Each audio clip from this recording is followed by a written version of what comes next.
Hola a todos, Be'ezrat Hashem, hoy día 10 de Shevat, continuamos con nuestro shiur de la Hayomit. Hoy día veremos Parashat Beshalach y nos vamos a concentrar en la pregunta respecto a si es que el tiempo vale oro o no. Contó Rabbi Zebulun Geraz, Zecher Tzaddik Levrajá, que antes de que él llegara a estudiar en Slabodka, su padre le dijo un midrash que pertenece a la parashat de nuestra semana, Parashat Beshalach, respecto al verso que dice la Torah, Vayhi Beshalach Paro, y fue cuando envió Paro. Trae el midrash en Shemot Rabbah un ejemplo para explicar este verso, escribiendo que una vez hubo un hombre quien iba caminando una ciudad y repentinamente se encontró una pulsera de perlas preciosas tirada en el camino y él no tenía idea del valor que tenía aquella pulsera de perlas que ahora poseía en su mano. De repente pasó otro hombre caminando y él le dijo: oye, ¿quieres llevarte la pulsera que tengo en mi mano? Y este hombre contestó: ¿para qué voy a querer tener esa pulsera que es tuya? A lo que le dijo: tómala, tranquilo, yo te la regalo. El hombre tomó la pulsera y siguió caminando rumbo a la ciudad. Cuando llegó a la ciudad, agarró la pulsera y comenzó a separar las perlas que había en la pulsera, haciéndolo por tamaño, poniendo las grandes por sí solas, las medianas por sí solas y las pequeñas por sí solas. De repente, ingresó a la ciudad el hombre que había encontrado inicialmente la pulsera y que se la había regalado, y ve cómo aquel hombre a quien le había regalado la pulsera había separado las perlas por tamaño y las había puesto en 3 canastos separados, distintos. Luego ve cómo una persona se le aproxima a este hombre para comprarle aquellas perlas y le pregunta: las pequeñas, ¿cuánto cuestan? Le dice 100 ribot. Luego le pregunta: las grandes, ¿cuánto cuestan? Les dice 1000 ribot. Y las medianas, ¿cuánto cuestan? 800 ribot. Al ver esto, el hombre quien había encontrado la pulsera se rasgó sus ropas y dijo: toda esa riqueza la tenía en mis manos y la entregué gratis. Pobre de aquel hombre a quien le quitaron de tal forma su riqueza de la mano. Y luego nuevamente miraba cómo este hombre vendía las perlas y nuevamente se lamentaba de cómo fue tan torpe de regalar algo tan valioso. Asimismo fue en el caso de Paro. Dice Midrash Rabbah, aquel pulsera de perlas que tenía Paro era Am Israel, el pueblo de Israel. Tal como está escrito en Shir HaShirim, Tzror Hamor Dodili. Mi amado, quien es Am Israel, es una pulsera de perlas para mí, dice Hashem Yitbaraj. Y a pesar de que Paro tenía una riqueza de tal magnitud en sus manos, comenzó a gritar: párense y váyanse. Y mientras salían de Egipto, Moshe Rabenu contaba 600,000 hombres, sin contar la tribu de Leví, quienes se encontraban dejando Egipto para siempre en aquel momento. Y cuando Paro vio esto, viendo la cantidad de gente que se estaba yendo, comenzó a gritar: Vai, hoy, Vayhi Beshalach Paro. Hasta acá el Midrash.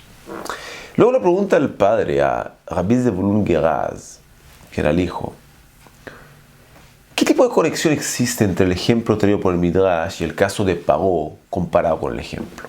Si en realidad aquel hombre, el cual encontró la pulsera con perlas, tenía las perlas en sus manos y él podría haberse quedado con las perlas sin ningún problema si es que hubiera querido.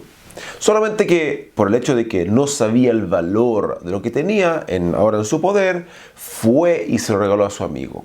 Y luego lloró por haber perdido algo tan valioso solamente por una mera ignorancia. En cambio, Paro, incluso si es que hubiera querido quedarse con Am Israel bajo su poder Egipto, no hubiera podido. Dado que después de la Makat Bechorot, que es la plaga de los primogénitos, Paro pensó que él también iba a morir, ya que él también era primogénito. Por eso se apresuró de que Am Israel salga de Egipto. Entonces, ¿qué similitud hay acá? El padre contestó que después de que Paro vio como Am Israel estaba saliendo de Egipto con absoluta gloria y majestad, fue ahí que Paro entendió que se trataba de un pueblo especial y elevado, el cual poseía fuerzas de otra dimensión y también una bendición distinta al resto. Fue justamente ahí, al momento en que Paro vio la escena de cómo el pueblo salía de Egipto con tanta clase y con tanta majestad, que entendió que se trataba de un pueblo especial, Mamlechet Kohanim Vegoy Kadosh, un pueblo santo. Es decir, al igual que este hombre, quien regaló la pulsera con perlas solamente Y él solamente se dio cuenta que tenía en sus manos algo tan valioso cuando ya no tenía nada que hacer al respecto, ya que ya no estaba en su poder. Asimismo, Pagó solamente se dio cuenta de lo que tenía en sus manos cuando Am Israel estaba en pleno proceso de salir de Egipto y ya no tenía nada que hacer al respecto.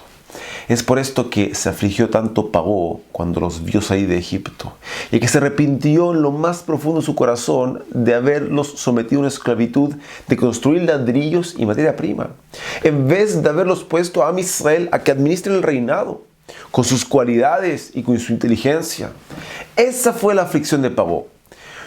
Una de las aflicciones más dolorosas que puede sentir una persona, el sentir que no supo aprovechar un recurso valioso que tenía, que en este caso era la estadía de Am Israel en Egipto, y no valoró, como debe ser, el nivel del pueblo y el potencial de entrega que tenía el pueblo para Egipto.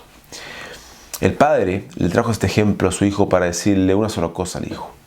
Hijo mío, tú ahora vas a una yeshiva a estudiar. Aprovéchalo. Preocúpate de valorar la oportunidad que estás teniendo y hacerlo de acuerdo al valor real que significa poder hacer lo que va a hacer ahora. Aprovecha cada minuto que tengas ahí. Valora el simple hecho de poder estar ahí rodeado de esos 4 muros del Bet HaMidrash. Y cuando seas más grande y tengas otras responsabilidades, vas a darte cuenta del valor real que significaba la oportunidad que estás a punto de tomar. Rabotai no solamente Pagó, sino que a lo largo de toda la historia podemos ver como cada lugar donde habían Yehudim y sabían valorar su estadía, el lugar floreció y Hashem Yitbaraj lo bendijo con todo lo mejor.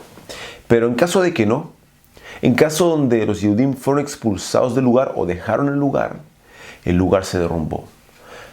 Así sucedió con Jacob Avinu, cuando Labán Agamí entendió que toda la riqueza que había juntado era gracias a la estadía de Jacob, y le dijo: Nihashti vayvarecheni Hashem miglaleja. Recibí divinidad y fui bendecido por Hashem gracias a ti. Y eso se dio durante todas las generaciones, como en el caso de España, que cuando los Yehudim vivían ahí se convirtió en una potencia mundial, y cuando fueron expulsados de España se trancó todo el avance y el país quedó como un país neutro. También Polonia, en la ciudad de Lodz, era el centro comercial en aquellos tiempos, cuando los Yehudim vivían ahí en Lodz. Y cuando se fueron de ahí, los Yehudim pasó a ser el centro de nada. Así el ciudad Pagó, hasta que no vio cómo Am Israel salía de Egipto con máxima gloria y majestad, no entendió lo que se había perdido. Pero cuando lo vio y entendió que toda la bendición de Egipto había sido gracias a la estadía de Am Israel, y que ahora se había farriado eso y había desperdiciado lo que tenía en sus manos, se afligió mucho. Y sobre eso es escrito Vayei Beshalach Pagó. Y fue cuando envió Pagó. ¿Qué fue? ¿Qué sucedió? Ahí fue que se arrepintió retroactivamente de no haber aprovechado lo que tenía. Nuestro propósito con todo esto, lógicamente, no es con el fin de hacer resaltar el efecto que genera la estadía de Am Israel en un lugar, sino que para otra cosa. Resaltar la importancia de valorar cosas que tenemos en nuestras manos y algunas veces las dejamos ir gratis, regalándolas y nunca más pudiendo volver a recuperarlas. Y si vamos a hablar de cosas importantes, de alto valor, y que una vez que se regalan no hay vuelta atrás, no hay nada más elevado que nuestro tiempo. El saber valorar nuestro tiempo, los días, las horas, los minutos y los segundos es clave para que no nos pase lo que le pasó a Pagó. Es clave para cuando lleguemos a los 120 años, Besat Hashem, y miremos atrás y no tengamos que afligirnos por cómo regalamos nuestro tiempo gratis y lo desperdiciamos en todo tipo de cosas que no tienen valor, en ocio, en demasiado tiempo para nosotros mismos, en dejar pasar oportunidades por flojera, etc. Ya que el tiempo es lo más valioso que tenemos, solo que no siempre nos damos cuenta y no siempre estamos conscientes de la velocidad con que el tiempo se acaba. Una vez me acuerdo haber visto que alguien escribió que para saber el valor de un año, pregúntele a un estudiante que reprobó un curso y debe repetir un año. Para saber el valor de un mes, pregúntele a una madre quien dio a luz a un bebé prematuro. Para saber el valor de una semana, pregúntele a un editor de un diario el cual es semanal. Para saber el valor de un día, pregúntele a un trabajador que es remunerado diariamente y tiene niños que alimentar. Para saber el valor de una hora, pregunte a dos personas que se extrañan muchísimo y están esperando por verse. Y para saber el valor de un minuto, pregunte a una persona quien se acaba de perder el tren. Para saber el valor de un segundo, pregunte a una persona quien recién se salvó de un accidente. Hay quienes dicen que el tiempo es oro, el tiempo vale oro. Sin embargo, esta frase está totalmente equivocada. ¿Por qué? Ya que con todo el oro del mundo, no se puede comprar siquiera una hora de vida. Por lo que el tiempo vale mucho más que el oro. Por ende, que sea la voluntad del cielo y Ratzon, que tengamos el mérito de saber valorar y aprovechar nuestro tiempo como debe ser, aprovechar las oportunidades que se nos presentan y de esta forma nunca tener que caer en afligirnos como pavó por haber perdido algo que no lo valoramos, sino que siempre mirar hacia atrás retroactivamente y alegrarnos por el hecho que le dimos el máximo provecho a nuestros recursos. Shabbat Shalom Borach.